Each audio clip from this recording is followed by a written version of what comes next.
जय हिंद। इस वीडियो में हम समझते हैं कि जो कोरोना वैक्सीन का ड्राई रन हुआ है ये क्या होता है और हम लोग तक कोरोना की वैक्सीन पहुंचने में कितना समय लगेगा और पहले ये किसे दिया जाएगा और इसे किस तरह से रजिस्ट्रेशन कराना है, और ये भी समझेंगे कि क्या किसी को एक बार कोरोना वैक्सीन लग गया तो उसे दोबारा कोरोना हो सकता है या नहीं हो सकता है। देखिए, ड्राई रन का मतलब होता है एक तरह से डेमो ट्रायल होता है कि उसमें वैक्सीन नहीं होती है, लेकिन वैक्सीन की तरह ही हम लोग डमी को भेजते हैं कि कैसे उसको एक जगह से लाया गया। जैसे वैक्सीन तो एक जगह फैक्ट्री से बन के आएगी, तो एक बड़े बड़े शहरों में क्या होगी, डंप करके उसे कोल्ड स्टोर में रखा जाएगा, कोल्ड चेन में। अब इसके बाद इसे गाड़ियों में भर के हर डिस्ट्रिक्ट हेडक्वार्टर तक कैसे पहुंचाया जाएगा, तो इसी ड्राई रन में ये ट्राई किया गया। अब इसके अंदर कोरोना की वैक्सीन नहीं है, लेकिन सीसी है कोरोना वाली, और इंजेक्शन वगैरह सब कुछ है जैसे कोरोना की वैक्सीन होती है। बस ये समझिए कि उस खाली डिब्बा है, उसके अंदर वैक्सीन नहीं है। अब इसके बाद अब इसको किस तरह से हम लोग को हॉस्पिटल तक पहुंचाना है, डिस्ट्रिक्ट हेडक्वार्टर से ट्रांसपोर्टेशन करके हॉस्पिटल के मेन कंट्रोल के पास ले जाना है, हॉस्पिटल में। अब इसके बाद से हम लोग को यहाँ पे किस तरह से जो वर्कर्स को दिया जाएगा, हॉस्पिटल के अंदर जो रूम होगा जहाँ पर कोरोना को वैक्सीन लगाया जाएगा, तो उसमें लगाने के बाद उसको जैसे किसी व्यक्ति को वैक्सीन लगाया जाएगा तो उसके आधे घंटे के अंदर अंदर उसे वोमिटिंग, सर दर्द या फिर सांस में तकलीफ, थोड़ी बहुत समस्या आएगी। रीजन क्या है कि ये वैक्सीन जो है ना, ठीक कोरोना का भाई ही है, मतलब जो वायरस हमारी जान ले रहा था ना, इसी से मिलता जुलता है, बट वो इतना कमजोर कर दिया गया वैक्सीन के रूप में कि हमारे बदन में जिंदा रहेगा, और जब तक जिंदा रहेगा तो हमारी बॉडी धीरे धीरे उसको देख देख के ढिठा जाएगी। नहीं देखते हैं कि हम लोग जिस चीज़ को बार बार देखते हैं उससे डर लगना छूट जाता है, तो हमारी शरीर उससे डरना छोड़ देगी, एक वक्त आएगा उसको पीट देगी।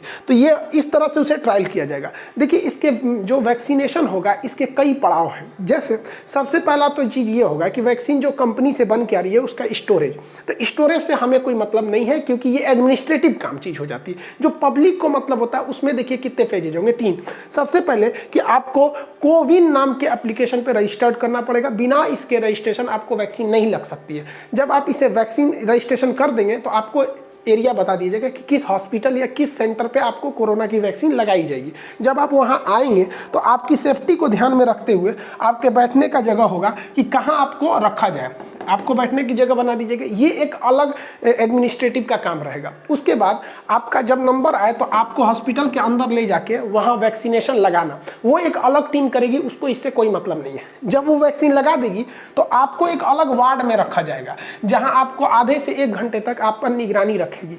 वो एक अलग कंपनी, मतलब अलग एडमिनिस्ट्रेटिव उसका अलग है। 3 यूनिट के हिसाब से काम होगा। एक्चुअली क्या है, ये जो कोरोना वैक्सीन है ये स्प्रेड बहुत तेज से, कोरोना वायरस स्प्रेड बहुत तेज से होता है। अब मान के चलिए ऐसा भी तो हो सकता है कि जो वैक्सीन लगवाने आ रहा है उसी में से कोई एक तो पीड़ित हो, तो इसलिए ये सब चीज़ का खासा ध्यान रखा जाएगा। अब मान के चलिए कि किसी ने कोविन नाम के एप्लीकेशन पे रजिस्ट्रेट नहीं किया है और वो यहाँ पे पहुँच गया, तो गवर्नमेंट का कहना है कि वहाँ एक अलग काउंटर लगी रहेगी जहाँ पर उन्हें वहाँ जाकर वो कोविन नाम के एप्लीकेशन पे रजिस्टर्ड करा ले। उसे उस दिन तो मतलब वैक्सीन नहीं लगेगी, लेकिन उसे आगे फर्दर का डेट बता दिया जाएगा। ऐसा इसलिए किया जा रहा है ताकि धांधली ना हो, जिन्हें मिलना चाहिए, जो जेन्युइन है, जो तरीका है, उन्हें मिलना चाहिए। ऐसा नहीं है कि पैसे वाले, पहुंच वाले, अमीर लोग धड़ाधड़ ले लें, बाकी लोग को दिक्कत हो जाएगा। तो उससे बेहतर है भैया आप एप्लीकेशन लीजिए, आपका नंबर आएगा, कराइएगा, नंबर नहीं आएगा तो चुपचाप बैठल रहिए। आप जाएंगे कहेंगे हमारा करा दीजिए, तो विदाउट इसके रजिस्ट्रेशन आप नहीं कर सकते। गवर्नमेंट ने इसका बखूबी ध्यान रखा है। क्यों? क्योंकि गवर्नमेंट को पता है कि रजिस्टर्ड कितने लोग हुए ऑनलाइन और कितनी वैक्सीन आज खर्च हो गई, वो सारा डाटा रहेगा। इसमें धांधली की सवालें पैदा नहीं होती है, शुरुआत में तो नहीं होगी। यहाँ पर देखिए, भारत की जो कोविशील्ड वैक्सीन है उसे एस्ट्राजेनेका और ऑक्सफोर्ड यूनिवर्सिटी ने मिलकर डेवलप किया और कई देशों में इसका ट्रायल किया, बहुत लंबा ट्रायल किया। आप जानकर ताज्जुब करेंगे, ऑक्सफोर्ड यूनिवर्सिटी ने इसका ह्यूमन ट्रायल मार्च के महीने में ही कर दिया था, जो पूरी दुनिया के इतिहास में पहली बार किसी वैक्सीन पर इतना तेजी से काम किया गया था, और वो काफ़ी लंबा समय लगा, लगभग 1 साल का समय लग गया। फिर भारत में सीरम इंस्टीट्यूट ऑफ इंडिया इसका ट्रायल कर रही थी, आधार पुणे वाला जिसके हेड है, तो उन्होंने काफ़ी किया। अब उसको भी हम लोगों ने क्या कर लिया, मान्यता मिल गया। तो जो एस्ट्राजेनेका और ऑक्सफोर्ड की जो वैक्सीन है इसे हम लोग कहते हैं कोविशील्ड। अब ये अलग अलग देशों में अलग अलग नाम से मिलती है। अब जैसे अलग अलग देश ने अलग अलग वैक्सीन भी बना के रखी है, जैसे फाइजर हो गया, मॉडर्ना हो गया। अब इन तीनों वैक्सीन में खासियत देखिए, सबसे बेस्ट अगर कहिएगा तो फाइजर है, क्योंकि इसकी एक्यूरेसी लगभग 98% ये अच्छा है। लेकिन इसकी समस्या क्या है, -70 डिग्री पर रखना है। भाई साहब, उतना तो हमारे पास तो टेक्नोलॉजी नहीं है, जाएगा तो दिक्कत हो गया वैक्सीन खोजने का। उतना ठंडा करने वाला फ्रिज खोलिए तो एक समस्या है। इसके साथ मॉडर्ना के साथ क्या है कि ये -15 से 20 तक रह जाता है, तो इतना तो कर लेगा आदमी। लेकिन सबसे बेस्ट क्या है भैया, एस्ट्राजेनिका और ऑक्सफोर्ड, जिस हिंदुस्तान में किस नाम से, कोविशील्ड के नाम से बेचा जाएगा। तो वो 2 से 8 डिग्री सेल्सियस पे रह सकता है, वो तो नॉर्मल फ्रीज रहता है, 2 से 8 डिग्री पे नॉर्मल रख सकते हैं 6 महीने तक। तो ये हमारे लिए इतने जनसंख्या वाले देश के लिए सबसे बेस्ट है। अब ब्रिटेन जो है, ब्रिटेन में ये तीनों वैक्सीन है, क्योंकि पहले से ही उसने करार कर रखा था। लेकिन वहाँ पर जो कोरोना का एक नया स्ट्रेन देखा गया है कोविड का, वो काफ़ी तेज़ी से फैल रहा है। इस वजह से ब्रिटेन के कई जगहों पे स्कूलों को तो फिर से बंद कर दिया गया, आंशिक रूप से वहाँ पे भी लॉकडाउन लगा दिए गए हैं। भारत के लिए खुशी की बात यह है कि आज 3 तारीख को भारत में 2 वैक्सीन को drug controller general of India ने अप्रूवल दे दिया। इसे तो पहले दे दिया, उसके एक दिन बाद इसे भी दे दिया। ये ब्रिटेन में डेवलप किया गया है, वहाँ बनाया गया है, भारत में केवल ट्रायल किया गया है। लेकिन ब्रिटेन के पास इतनी मशीनरी नहीं है कि इसका प्रोडक्शन कर सके, इसलिए भारत को उसने कहा कि भैया तुम 5 हमको डोजेज बना के दो। और भारत की company serum institute of India ने 5 करोड़ डोज बना के रख भी लिया। किसका?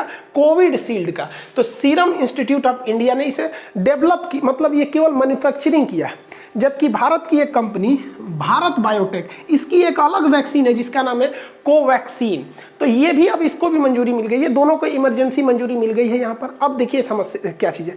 इन्होंने जो सीरम इंस्टीट्यूट ऑफ इंडिया ने ब्रिटेन से जो समझौता किया था, इसके तहत कहा गया था कि जितने भी बनाएंगे उसका 50% इंडिया में रखेंगे, बाकी वो ब्रिटेन समझौते के हिसाब से कंपनी को दे देंगे। तो इनके पास 5 करोड़ अभी स्टॉक में है, 2.5 करोड़ तो इंडिया का ही हो जाएगा। ये कह रहे हैं कि हम फरवरी से इसकी प्रोडक्शन और डबल कर देंगे। तो यहाँ पे आप समझिए, फरवरी से इसका प्रोडक्शन डबल नहीं, आप कहिए तो 4 गुना हो जाएगा, क्योंकि ये डबल करेंगे तो भैया ये भी तो बन के रेडी है, ये भी डबल करेगा। और पूरी दुनिया में सबसे तेजी से वैक्सीन भारत ही बनाता है।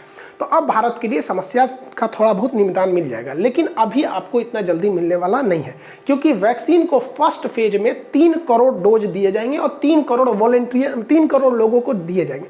इसमें डॉक्टर, नर्स, सफाई कर्मी, एम्बुलेंस के जो स्टाफ हैं, ड्राइवर हैं, उन्हें फ्रंट लाइन वर्कर्स हैं, पुलिस है, हमारी आर्मी है, डिफेंस है, या जो कोरोना वॉरियर्स हैं, जो डायरेक्ट इनडायरेक्ट कोरोना से कैसे भी इन्वॉल्व हो रहे हैं डेली उन लोग से पहले उन्हें दिया जाएगा। और ये ज़रूरी भी है उन्हें देना, क्योंकि जब वो स्वस्थ रहेंगे तो ही हम और आप स्वस्थ रहेंगे।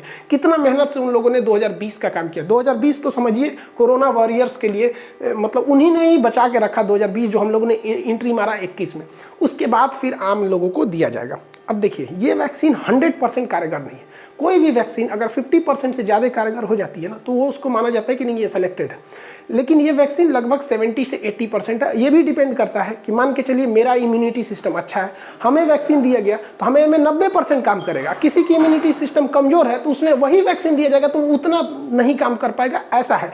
लेकिन हाँ, इतना तो जरूर है कि ये अभी something is better than nothing, जहाँ कुछ नहीं था तो उससे तो बहुत अच्छा है। लगभग 26 जनवरी से मान के चलिए कि कोरोना वॉरियर्स जो मेडिकल स्टाफ है उन लोग को लगना चालू हो जाएगा, और फरवरी मिड तक में उन लोग को लग के खत्म हो जाएगा। उसके बाद फरवरी के बाद यानी फरवरी लास्ट से आम जनजीवन के लिए ये लगना चालू होगा। फिर सरकार डिसाइड करेगी कि पहले बच्चों को या बूढ़ों को या फिर बाहर जो ऑफिस वगैरह में काम कर रहे हैं उनको दिया जाए। अब ये कोविन नाम के एप्लीकेशन पे आगे फर्दर प्लानिंग सरकार बताएगी। खैर 2021 में कोरोना का अंत एकदम लिखा हुआ है, कोरोना भी खत्म हो जाएगा। गवर्नमेंट ने भी ऑर्डर किया था कि 4 तारीख से आप क्लासेस को खोल सकते हैं।